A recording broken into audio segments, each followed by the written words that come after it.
Ридзер жылу энерго орталығында толық жөндеудің бірінші кезеңі басталып кетті. Облыс әкімі Даниал Ахметов жылу орталығындағы жұмыстарды өзі жеке бақылауына алуда. Сейчас у нас с каждым днем все больше и больше понимания работы.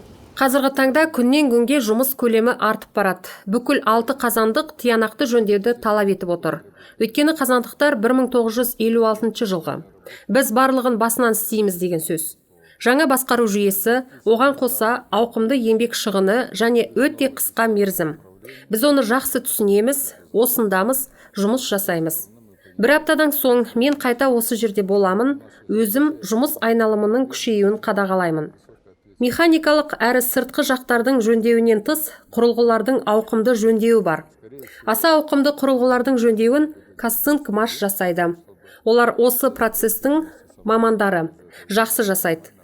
Шығыс Қазақстанда зауыттар көп. Біз бұл мақсатты жүзеге асырамыз. Ал тікелей жөндеуге қатысы жоқ мақсат ол ғимараттың бетін жабу болып табылады. Қыста жаңадан қойылған құрылғы қайта істен шыққан жағдай орын алған. Олар тиісті температурада істеу керек. Сол үшін сыртқы жағын жауып, жылудың шығуына жол бермеу керек. Үшінші мақсат, өздеріңіз көргендей, ол шаң. Яғни ауа желдеткішінің аспирациясы. Ол ондаған жылдар істемей келген. Кеңесте оның шығынын есептеп, ұсынысын жасайтын мердігерді тыңдайсыздар. Ол жаңа құнын ұсынады, алайда біз адамдардың көмірдің шаңымен демалуына жол бермейміз. Және бұл мақсатты орындайтын боламыз. Келесі мақсат ол электрлық және энергетикалық бөлімдердің қызметі. Бұл жерде 59 мегаватт өндіре алатын турбиналар бар. Алайда 59 мегаватт жұмыс істеу үшін ол мүмкін емес, оны тура айтайын. Біз 25-30 мегаватт жасай аламыз. Ол өз тұтынуымызды жабу үшін және Казцинкқа немесе қалаға бере алатын қуаттың көлемі.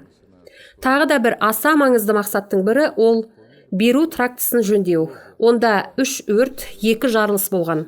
Өрттен соң бір трактты қалпына келтіруге тырыстық. Сол процестің арқасында шықтық. Бірақ сол тракт өртенген кезде 267 тонна көмірді 21 белгіден мұнда қолмен кіргіздік.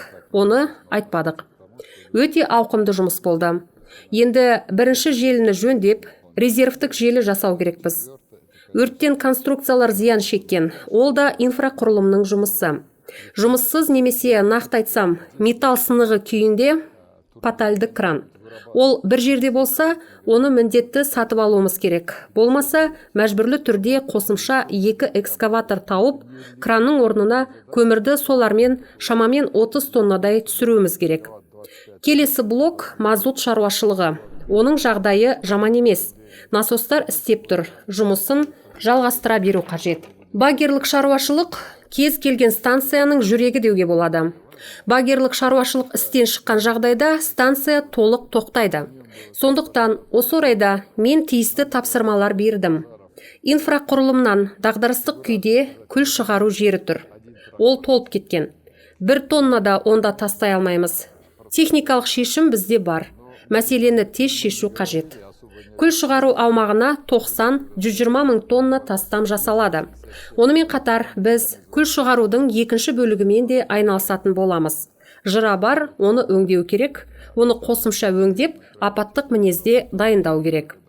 Сонымен қоса, ең бастысы бұл мемлекеттік меншік болуы бойынша жұмыс жасап жатырмыз. Көптеген миллиардқа жөндеу жасайтын инвестор келеді деген ой, ол қате. Көпшілігі керемет пайда көргісі келеді, дивидендтер тапқысы келеді. Сол үшін біз оны қолға аламыз. Жылу энерго орталығы өскемендік жылу тораптарының құрамына кіретін болады. Біз оған қатысты келісім жасадық, заңгерлік тұстарын шешу қажет. Біз станцияға кірдік. Ридзер тұрғындарына сеніммен айта аламын. Уақытқа қатысты ауқымды жұмыс атқарамыз және кеңес өткіземіз. Кеңеске келіп, біздің атқаратын жоспарымызды көруге болады. Қала көшелерінде жылу тораптарын жөндеп жатқанымызды көретін болады.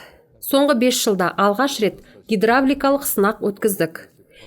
Тораптар үзілгені рас, ол да бар. Құбырларды ауыстырамыз, ол қалыпты жағдай. Оған бірнеше компания жұмылдырылды. Олар жұмыс жасайды деп сенемін. Көпшілік қоятын сұрақ, олар не үшін келді деген сұрақ. Олар келеді, өйткені біз өтінеміз. Әзірше біз бір тиын төлей алмаймыз. Бірақ біз жергілікті бизнесмендерден қаржы мәселесін шешкенімізше жөндеу жұмысын бастауларын өтініп отырмыз. Қауесет сөз әркез жүреді. Кейбіреулер айтады, тағы өз адамдарын алды деп. Қазір станцияны жөндеп жүргендердің барлығы шығыс қазақстандықтар, өз адамдарымыз. Біздің тараптан қаржыландырудың жоқтығына қарамастан, олар көмектесуге келісті.